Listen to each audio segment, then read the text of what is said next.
My Quran teacher, Sheikh Muhib, was the one who told me that I needed to recite publicly, and I said, Sheikh, that is haram. I'm a woman. And then he yelled at me, telling me about all of the women Quran reciters in history. The reason why there's a difference of opinion really stems from one verse of the Quran and a tool in usul. The first part of the verse addresses the mothers of the believers, and it says, فَلَا تَخْضَعْنَ بِالْقَوْلِ.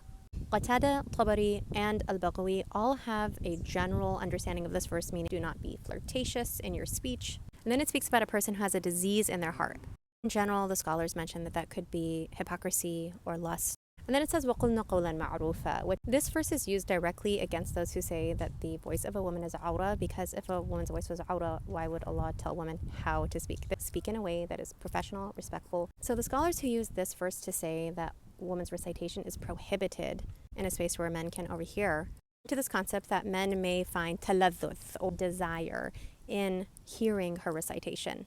Scholars such as Imam al-Bujayrimi from centuries ago of the Shafi'is mentions that it's not permissible for a man to listen to a woman's voice for that reason, even if it's a recitation of the Quran. But if he doesn't feel that way, then it's permissible for him to listen to her. Bin Baz basically mentions the same thing, that if a man is going to listen because he is having that desire, not allowed, but if he's going to listen with the intention of benefit, then it is. But scholars from this position basically put the onus of responsibility on a man listening. If he has a problem, if he has a sickness in his heart, it is not permissible for him to listen to her recitation. Versus the scholars on the other side are going to say that it's not permissible for women to recite at all. Why? To block the means to evil. And this is the methodological tool that they use to close the doors to the potential evil that can happen. The words of Allah are too divine to have anyone having sick thoughts about them, and therefore close the doors so that none of this fitna can occur.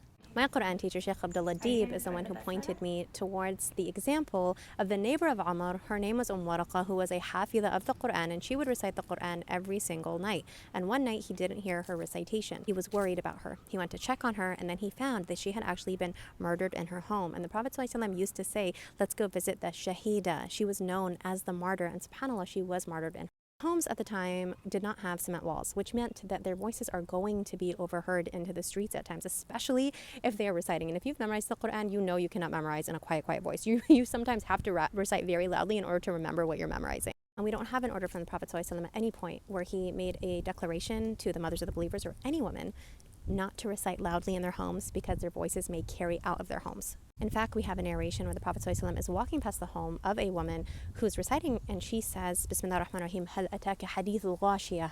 And the Prophet ﷺ responds very emotionally, yes, it has come to me. Some scholars mention that she was an older woman, and that's why it would have been permissible. But this again points to the framework that, well, if there's no concern for fitna, then the doors wouldn't have been closed. And that's really the tension. Is it about closing the door of all women's recitation, or is it about an individual man realizing he has an issue and not listening?